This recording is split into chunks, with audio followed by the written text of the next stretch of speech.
शुक्लांबरधरं विष्णुं शशिवर्णं चतुर्भुजं प्रसन्नवदनं ध्यायेत् सर्वविघ्नोपशान्तये।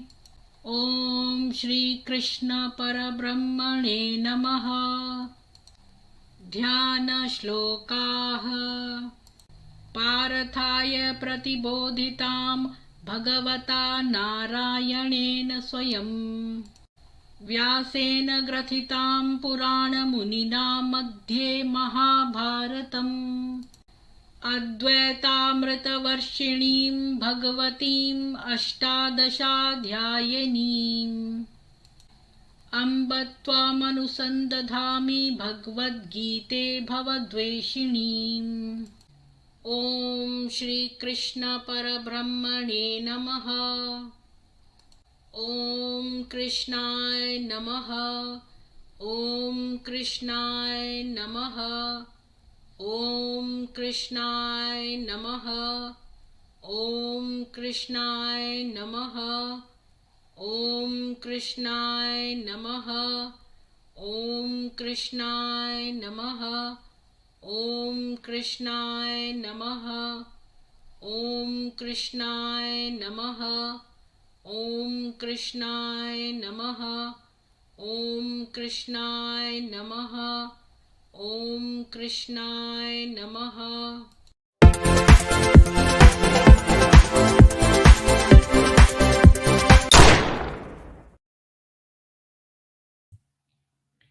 सभी को सुप्रभात और जय श्री कृष्णा। आज हम गीता दर्पण करेंगे जो श्री स्वामी राम सुखदास जी द्वारा रचित है और उसमें गीता में सृष्टि रचना के बारे में बात करेंगे। तो सृष्टिश्चतुर्विधा प्रोक्ता त्वादि संकल्प जा प्रभोः ब्रह्मजा चानज्जा तुर्या क्षेत्र क्षेत्र जयोग जा। तो गीता में सृष्टि रचना का वर्णन जो है वो 4 प्रकार से हुआ है। पहला तो उन्होंने कहा है महासर्ग के बारे में कि ब्रह्मा जी और संपूर्ण प्राणियों की उत्पत्ति जो है वो महासर्ग में होती है और ये महासर्ग जो है वो भगवान के संकल्प से होता है। तो भगवान का संकल्प क्यों होता है? महाप्रलय में संपूर्ण जीव अपने अपने कर्मों के संस्कारों के साथ कारण शरीर सहित प्रकृति में लीन होते हैं और प्रकृति उन संपूर्ण प्राणियों सहित भगवान में लीन होती है। प्रकृति में लीन हुए उन प्राणियों के कर्म जब परिपक्व होकर फल देने के लिए उन्मुख हो जाते हैं तब भगवान में बहुश्याम प्रजा ये यानी मैं अकेला ही बहुत हो जाऊं ऐसा संकल्प होता है। ऐसा संकल्प होते ही भगवान अपनी प्रकृति को स्वीकार करने ब्रह्मा जी की संपूर्ण जीवों के शरीरों की संपूर्ण लोकों की रचना करते हैं। परंतु रचना रूप से परिणति तो प्रकृति में ही होती है, अर्थात संपूर्ण जीवों के शरीरों का निर्माण तो प्रकृति से ही होता है। इसलिए भगवान ने गीता में 2 बातें कही हैं कि मैं महासर्ग प्राणियों के शरीरों का निर्माण करता हूँ, तो प्रकृति को स्वीकार करके ही करता हूँ और प्रकृति प्राणियों के शरीरों का निर्माण करती है तो मेरी अध्यक्षता से अर्थात मेरे ही सत्ता स्फूर्ति पाकर ही करती है।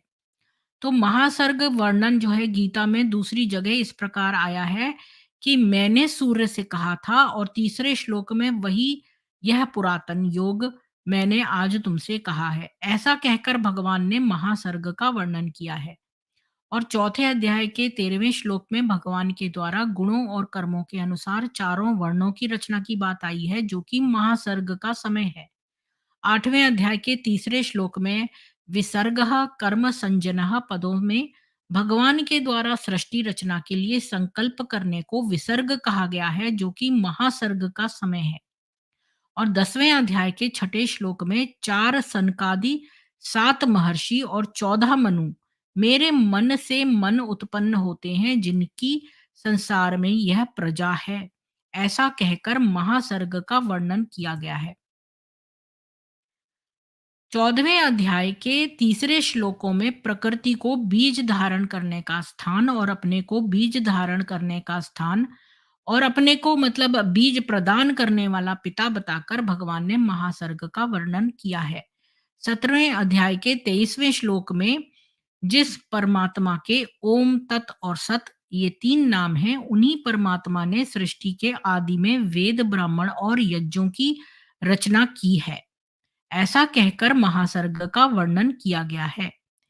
18वें अध्याय के 41वें श्लोक में स्वभाव से उत्पन्न हुए गुणों के अनुसार ब्राह्मण, क्षत्रिय, वैश्य और शूद्रों के कर्मों का विभाग किया गया है। ऐसा कहकर भगवान ने महासर्ग का वर्णन किया है। तो ये तो एक डिवीजन हो गया महासर्ग का। दूसरा है सर्ग। तो ब्रह्मा जी के सोने पर प्रलय होता है और जागने पर सर्ग होता है। सर्ग के समय ब्रह्मा जी के सूक्ष्म शरीर से संपूर्ण प्राणियों की उत्पत्ति होती है।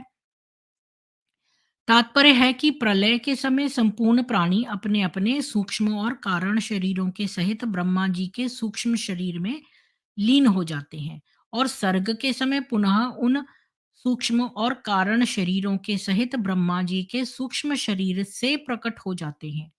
तीसरे अध्याय के 10वें श्लोक में प्रजापति ब्रह्मा जी ने सृष्टि के आदि में यज्ञ यानी कि कर्तव्य कर्म के सहित प्रजा की रचना की। ऐसा कहकर सर्ग का वर्णन किया गया है। महासर्ग में तो भगवान जीवों का कारण शरीर के साथ विशेष संबंध करा देते हैं। यही भगवान के द्वारा प्राणियों की रचना करना है। और सर्ग में ब्रह्मा जी जीवों का सूक्ष्म शरीर के साथ विशेष संबंध करा देते हैं। यही ब्रह्मा जी के द्वारा प्राणियों की रचना करना है।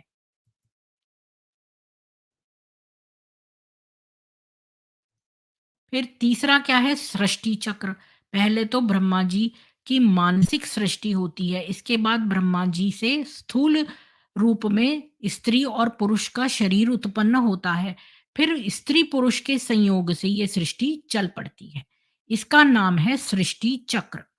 इसी बात को गीता में कहा गया है कि अन्न से अर्थात स्त्री पुरुष के रजवीर्य से सब प्राणी पैदा होते हैं।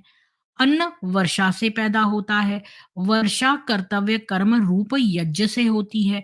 उस कर्तव्य कर्म रूप यज्ञ की विधि का विधान वेद और वेदानुकूल शास्त्रों से होता है। वेद परमात्मा से प्रकट होते हैं। अतः परमात्मा ही सर्वगत है, अर्थात सबके मूल में परमात्मा ही विद्यमान है।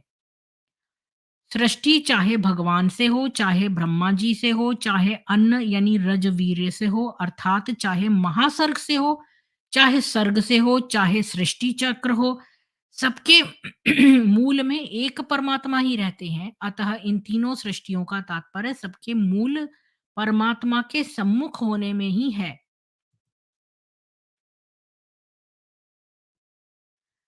चौथा विभाग है क्षेत्र क्षेत्रज्ञ संयोग। तो जीवों का अपने अपने शरीरों के साथ जो तादात्म्य है उसको क्षेत्र क्षेत्रज्ञ का संयोग कहते हैं। इसी को प्रकृति पुरुष का संयोग या फिर जड़ चेतन का संयोग या अपरा परा प्रकृति का संयोग भी कहते हैं। जीवों का स्थूल सूक्ष्म और कारण शरीरों के साथ जो राग है वह संयोग है। इस संयोग के कारण ही जीवों की उत्पत्ति होती है, जन्म मरण होता है। तात्पर्य है कि इस संयोग यानी राग से ही जीवों का महासर्ग में कारण शरीर के साथ, सर्ग में सूक्ष्म शरीर के साथ, फिर से सुनिए, महासर्ग में कारण शरीर के साथ, सर्ग में सूक्ष्म शरीर के साथ और सृष्टि चक्र में माता पिता के रजवीर्य के साथ संबंध हो जाता है। जीवों का शरीर के साथ जो तादात्म्य है, राग है, संबंध है, उसका वर्णन गीता के 7वें अध्याय के 6ठे श्लोक में और 13वें अध्याय के 21वें तथा 26वें श्लोक में किया गया है। तो उपयुक्त महासर्ग, सर्ग, सृष्टि चक्र और क्षेत्र क्षेत्रज्ञ संयोग, इन चारों का तात्पर्य ये है कि चाहे महासर्ग हो, चाहे सर्ग हो, चाहे सृष्टि चक्र हो और चाहे क्षेत्र क्षेत्रज्ञ संयोग हो, इन सब में परमात्मा का जीवों के साथ और जीवों का परमात्मा के साथ अटूट संबंध रहता है। केवल शरीर की परवशता के कारण जीव बार बार जन्मता मरता रहता है। यह परवशता भी इसकी खुद की बनाई हुई है।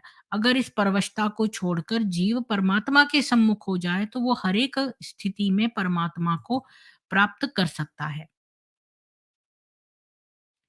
बस मुझे इतना ही बताना था आज के लिए। तो आप सब लोगों को जय हिंदू राष्ट्र। ईश्वर करे आपको और आपके परिवार को नर पिशाचों से बचा के रखे। जय हिंदू राष्ट्र। अभी थोड़ी देर में हम 20 मिनट बाद अपनी मेन स्ट्रीम शुरू करेंगे और आज ओपन डिबेट है मोमिनों के साथ।